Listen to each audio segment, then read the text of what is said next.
Hi, welcome to Yates Makes, back with more gel plate printing techniques and suggestions.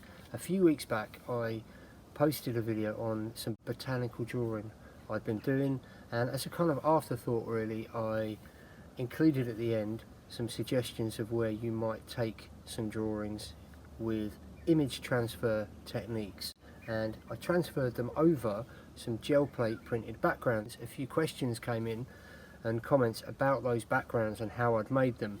So this video is an attempt to kind of address those questions that came in and offer up a few kind of suggestions for how you might break out of the kind of frame size format of your gel plate just by thinking about it in terms of a patchwork of overlays.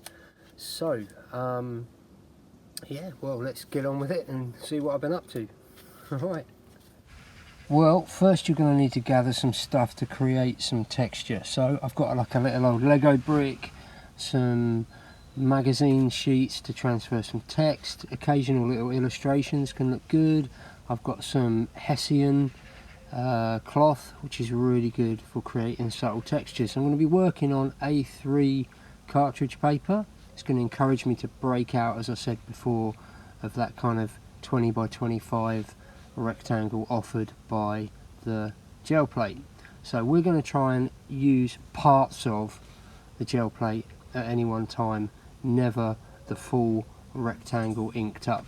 So a few colours to get started, and I'm going to go first with some kind of subtle backgrounds similar to those posted in that video on botanical drawings. So firstly, some text transfer in patches.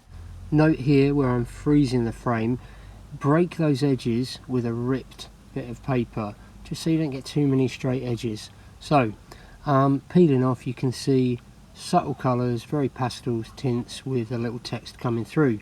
So next I'm transferring some Hessian, and again breaking those edges with ripped paper. Up against the black you can see what I'm ready to transfer. I've let that dry thoroughly, and I'm going to pull that layer off with a layer of very light blue-grey. Now here's the trick, you want to aim that print to slightly overlap your first part, so you're creating a picture that is beyond the frame of your gel plate. Okay, moving on, this time using some Lego just to stamp very lightly to create that patterned texture, inking up again in some very light tones. Some more ripped edges, a little text in that top left corner, and now a lovely technique, some thinned acrylic just splattered off the end of a paintbrush. Let all of that dry, and I'm pulling that off with some very light cream colour, again aiming for the top half of my A3 cartridge paper. And now I'm going to try and find something to combine with that and overlap and overlay. So back to the Hessian, and that is just going to transfer straight onto the bottom half of my page. Now this is a nice technique, use those splatters whilst wet, don't wait for them to dry, and you'll get a kind of lovely bleed or tide mark effect over those initial layers. Okay, there you go, these two examples would work just fine with that kind of botanical drawing example I had in a previous video.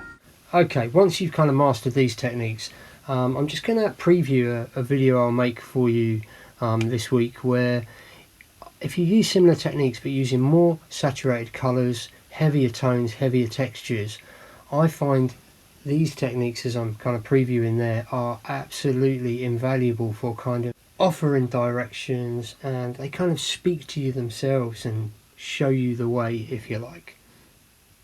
There you go. Hope you enjoyed the video.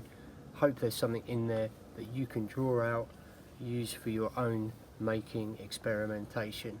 Remember, if you like the video, like, share, subscribe, etc.